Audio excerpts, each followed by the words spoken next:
part of the democratic process. Never in my 26 years of politics have I ever asked my workers ever to be violent. And the arrest warrant, Mr. Khan, that you're facing, it's in relation to a case where the government is accusing you of buying gifts given by foreign dignitaries from the state gift depository, failing to disclose the assets and declarations submitted to the Election Commission. What's your response to this charge that the police are trying to arrest you over?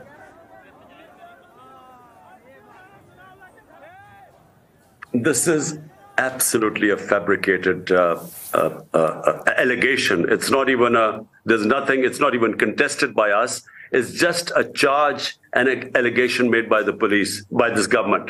Now, there are 80 cases against me.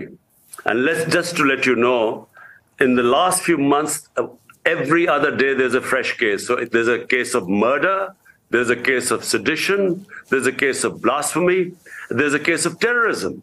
So every other day there's a case.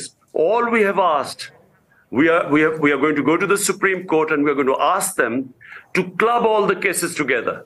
And just like the ex-Prime Minister of India, Narasimha Rao, he was given the option that because his life was also under threat, which mine is, there's already been an assassination attempt on me. All we've asked the court is that club all the cases together and hear them in a secure place. At the moment, when I attended my two court appearances, there was no security. And the government itself says that my life is under threat. So therefore, all we have asked is that in a secure place, either they club the cases there or then do it on video conferencing. Like, for instance, the man who shot me, he's in jail. And because they say his life is under threat, he appears in court on virtually, in other words, through video.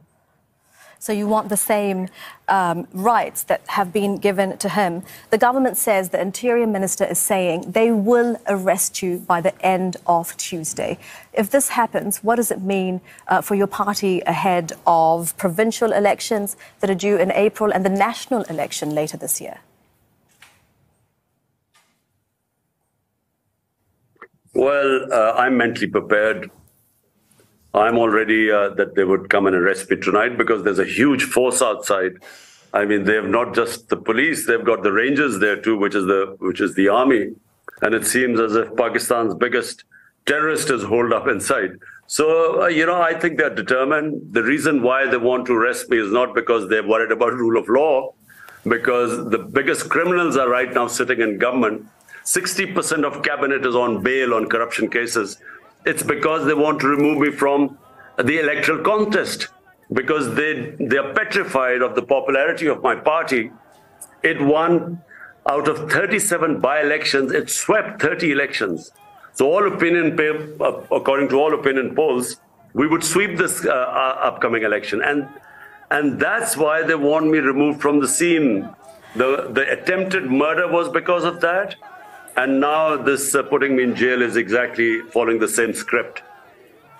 I mean, the attempted murder is an allegation that's made by you, Mr. Khan. I want to come back to the point that you made, to what you're saying, rather, that the real criminals, you say, are in Parliament, but you are the only Pakistani Prime Minister to be removed from power through a no-confidence vote in Parliament. What makes you think that this isn't the end of your political career?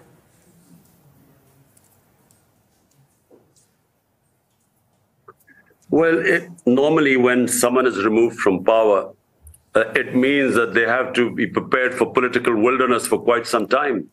In our past, governments have been removed from power, but always on corruption cases or very poor economic performance coupled with corruption cases.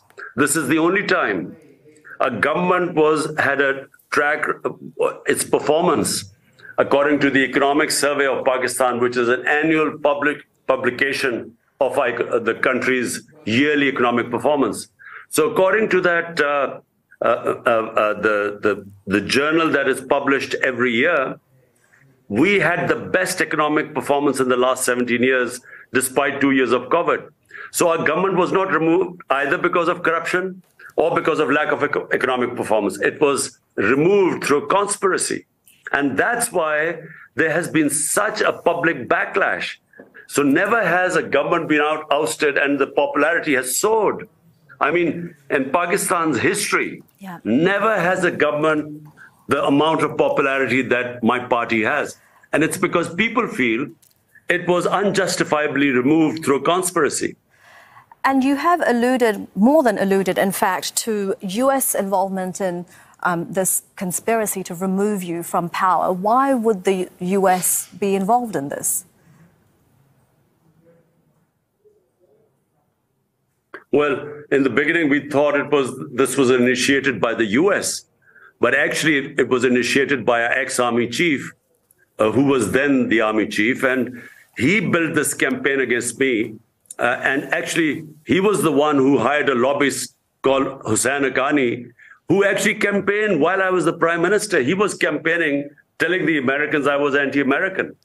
And that's when, because of what was fed to them, this letter, the cipher conversation between our ambassador in Washington and Donald Lu, the Undersecretary of State for South Asia, that cipher was initiated then from Washington, which said Imran Khan should be removed from power or there'll be consequences to Pakistan, and through a no-confidence motion. That's how it came about. So yes, the US was involved, but as we discovered later on, not because they thought there was something wrong. All right. They were actually told by our ex-army chief that it was I who was anti-American. So that was what happened. Former Prime Minister Pakistan joining us live from his home in Lahore there. We thank you for your time.